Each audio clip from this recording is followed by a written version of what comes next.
जय श्री राम। आज हम एक ऐसे रहस्यमयी ग्रह के बारे में बात कर रहे हैं जो यदि हमारी जन्म कुंडली में पॉजिटिव है और सही स्थान पर बैठा है तो वो हमें जीवन में प्रत्येक सफलता देने में सक्षम है। हमें जीवन में लग्जरी, कंफर्ट, सारी भौतिक सुख सुविधाएं वो अकेला एक ग्रह दे सकता है। लेकिन वहीं यदि ये ग्रह अगर नेगेटिव है और गलत भाव में बैठ जाए तो हमें बहुत सारी समस्याओं का सामना भी करना पड़ सकता है। जी हाँ, उस ग्रह का नाम है राहु। राहु कलयुग के अंदर आपको सारी मेटेरियलिस्टिक लाइफस्टाइल देने में सक्षम है, सारी भौतिक सुख सुविधाएं आपको दे सकता है। लेकिन यदि गलत भाव में अगर बैठ जाए तो हमें बहुत सारी प्रॉब्लम्स भी क्रिएट हो सकती है। तो आज हम इस विषय पर चर्चा करेंगे कि हमारे जन्म कुंडली में 12 भाव होते हैं। 12 भाव के अंदर राहु की प्लेसमेंट किस ग्रह के अंदर क्या परिणाम दे सकती है या किस ग्रह से जुड़कर व्यक्ति किस प्रकार का कार्य कर सकता है, वो आज हम जानेंगे। तो स्वागत है आप सभी का आपके अपने YouTube चैनल एस्ट्रोलॉजर महर्षि जी में। यदि अभी तक आपने इस चैनल को सब्सक्राइब नहीं किया है तो प्लीज़ अपने इस चैनल को सब्सक्राइब करें और बेल आइकन पे प्रेस करें, जिससे आने वाली प्रत्येक नॉलेजफुल वीडियो की नोटिफिकेशन आपको मिलती रहे और आप घर बैठकर इस प्रकार के नॉलेजफुल एजुकेशनल वीडियो का आप लाभ लेते रहें। तो शुरू करते हैं आज का विषय। राहु का जन्म कुंडली में 12 भाव में क्या क्या फल होता है, किस प्रकार से वो प्रभाव दिखाता है। देखिए, राहु जो कारक होता है, राहु की जो कारक तत्व है वो है राहु डीप अटैचमेंट का कारक है। जिस भाव में बैठेगा वहाँ से डीप अटैचमेंट होगी। इसके अलावा राहु छाया का कारक है, राहु इंटरनेट का कारक है, राहु ब्लास्ट का कारक है। आउट ऑफ द बॉक्स सोचने की राहु क्षमता देता है। तो सबसे पहले हम देखते हैं राहु की स्थिति की। यदि राहु लग्न में प्रथम भाव में यानी अगर कुंडली में बैठता है तो क्या परिणाम आते हैं। जैसे ये हमारी जन्म कुंडली होती है, इसमें यदि प्रथम भाव, इसमें यदि राहु है तो व्यक्ति बहुत ज़्यादा बुद्धिमान होता है, तीव्र बुद्धिमान होता है। उसकी लर्निंग कैपेसिटी बहुत ज़्यादा अच्छी होती है, लेकिन वो अपने आप में कंफ्यूज भी रहता है। इसके अलावा उसको ब्रांडेड आइटम्स का बहुत ज़्यादा शौक होता है। वो व्यक्ति इतना ज़्यादा इंटेलिजेंट होता है कि यदि वो अपनी बुद्धि को सही दिशा में काम में ले तो वो हर एक एग्ज़ाम को फाइट कर सकता है और बड़े से बड़ा कार्य जो बौद्धिक क्षमता से संभव है वो आदमी सफल हो सकता है उस कार्य के अंदर। इस प्रकार के व्यक्ति का ड्यूल टाइप का नेचर होता है, दोहरा नेचर होता है। इस प्रकार के व्यक्ति सेल्फिश भी देखे गए हैं। तो जन्म कुंडली में जब प्रथम भाव में जब राहु होता है तो व्यक्ति इस प्रकार के व्यक्ति को परिणाम देता है। अब हम देखते हैं सेकंड हाउस में राहु।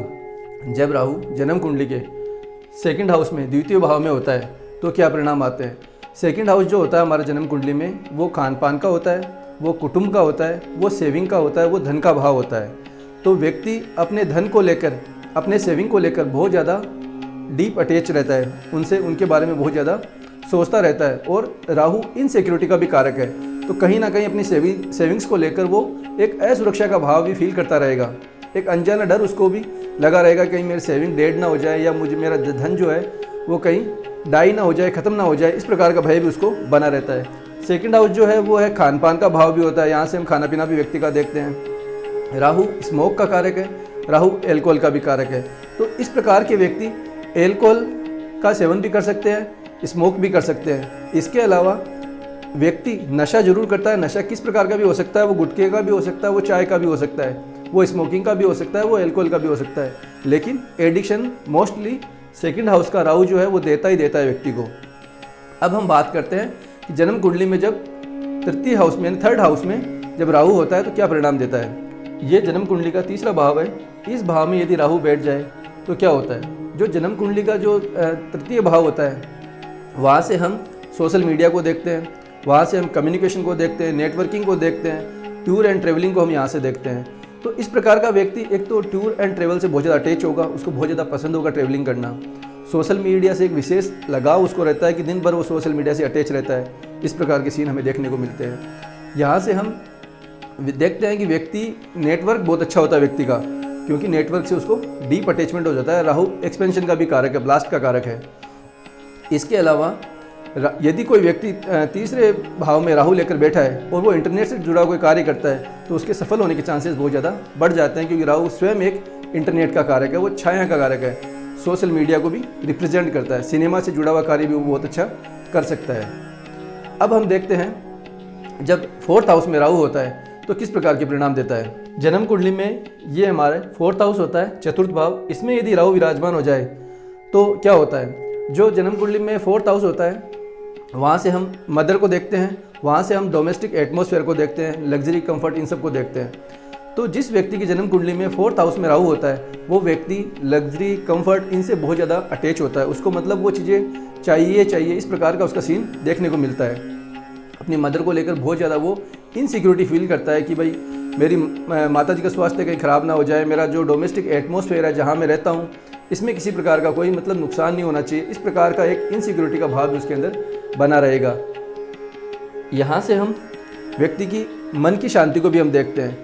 तो मन की शांति के भाव में जब राहु बैठता है तो राहु भ्रम का भी कारक है, तो व्यक्ति अंदर ही अंदर किसी चीज़ को लेकर भ्रमित भी रहेगा। ये 4th हाउस का राहु बताता है। अब हम बात करते हैं जब जन्म कुंडली में जब 5th भाव में राहु होता है तो वो किस प्रकार का सीन क्रिएट करता है। अब हम बात करते हैं जब राहु 5th भाव में होता है तो क्या होता है। जो जन्म कुंडली में 5th भाव होता है वो स्पोर्ट्स का होता है, वो क्रिएटिविटी का होता है, वो टैलेंट का होता है।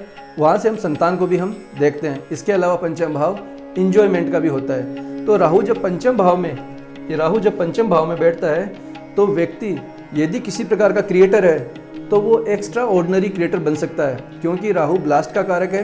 राहु व्यक्ति को आउट ऑफ द बॉक्स सोचने की क्षमता देता है। तो यदि यहाँ राहु अच्छी स्थिति में है, क्योंकि राहु का अच्छी स्थिति में होना बहुत ज़रूरी है, यदि राहु 5th भाव में अच्छी स्थिति में है तो व्यक्ति को बहुत अच्छा क्रिएटर बना सकता है, व्यक्ति को बहुत अच्छा आर्टिस्टिक टैलेंट भी राहु दे सकता है।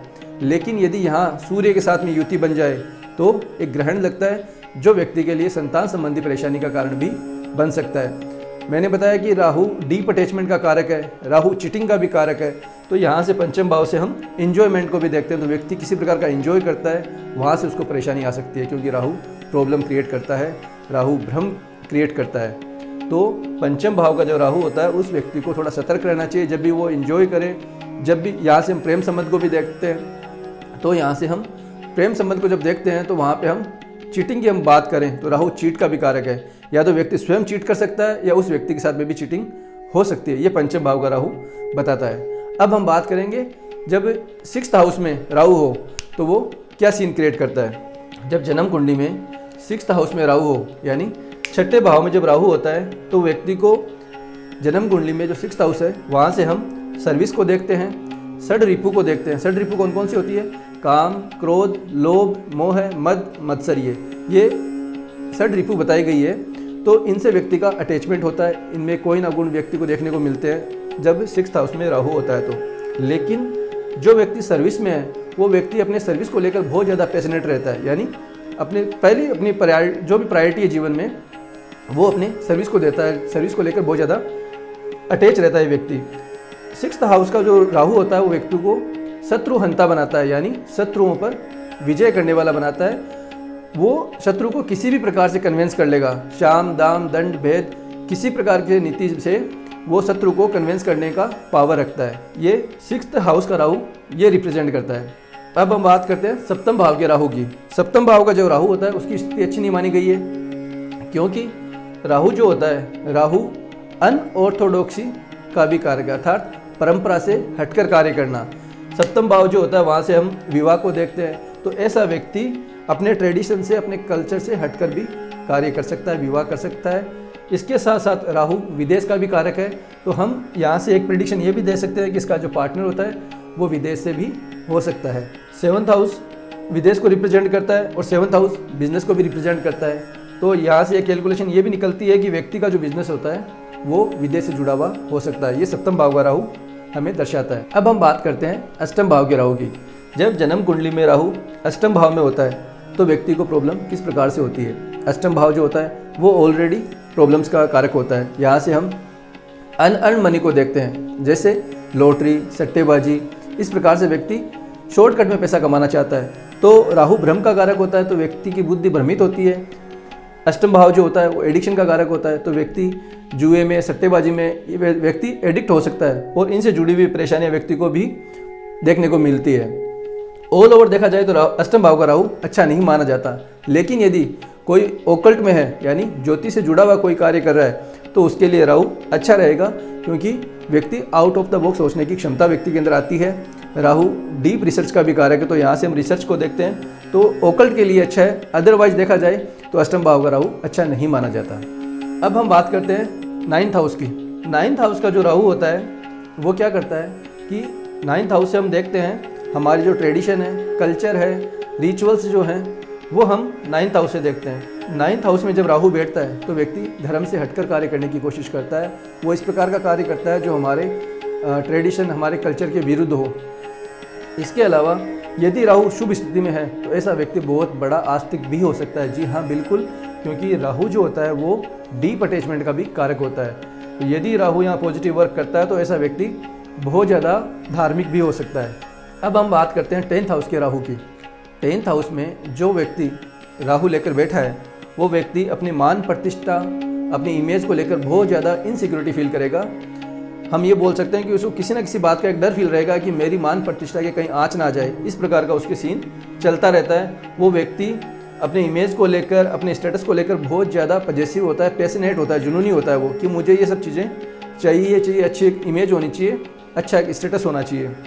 10th हाउस का राहु एक चीज़ और इंडिकेट करता है कि ऐसा व्यक्ति आपका जो वर्क होगा वो आपकी एजुकेशन से हटके आपको करवाएगा।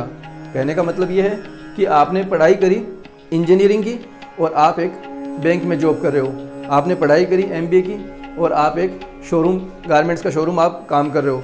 कहने का मतलब आपकी स्टडी किसी और वे में है और आपका जो कार्य है वो किसी और वे में है। ये 10th हाउस का राहु बताता है। अब हम बात करते हैं एकादश राहु की, यानी एकादश जो भाव होता है 11th हाउस है, वहाँ पे यदि राहु की प्लेसमेंट हो जाए तो क्या देखने को मिलता है। 11th हाउस जो है वहाँ राहु की प्लेसमेंट बहुत अच्छी बताई गई है, क्योंकि एकादश जो भाव होता है वो प्रॉफिट्स का होता है, वो गेंस का होता है। इसके साथ साथ यहाँ से हम सोसाइटी, फ्रेंड सर्किल को भी हम देखते हैं। तो ऐसा व्यक्ति अपने सोसाइटी में, अपने फ्रेंड्स के अंदर बहुत ज़्यादा अटैच रहेगा और उसको गेंस, लाभ भी बहुत ज़्यादा होंगे, मतलब धन की वृद्धि यहाँ से हम देखने को मिलती है। अब हम बात करते हैं 12th हाउस के राहु की। 12th हाउस का जो राहु होता है वो अच्छा नहीं माना गया है, क्योंकि 12th हाउस का जो राहु होता है यहाँ से हम 12th हाउस से हम खर्चों को देखते हैं, विदेश से भी देखते हैं, लेकिन खर्चों को भी हम देखते हैं। तो ऐसा जो 12th हाउस का जो राहु होता है वो व्यक्ति को अनैतिक खर्चे करवाता है। तो 12th हाउस के राहु की भी अच्छी प्लेसमेंट नहीं मानी गई है। जो राहु की गलत प्लेसमेंट है वो मोस्टली है 2nd, 4th, 8th और 12th।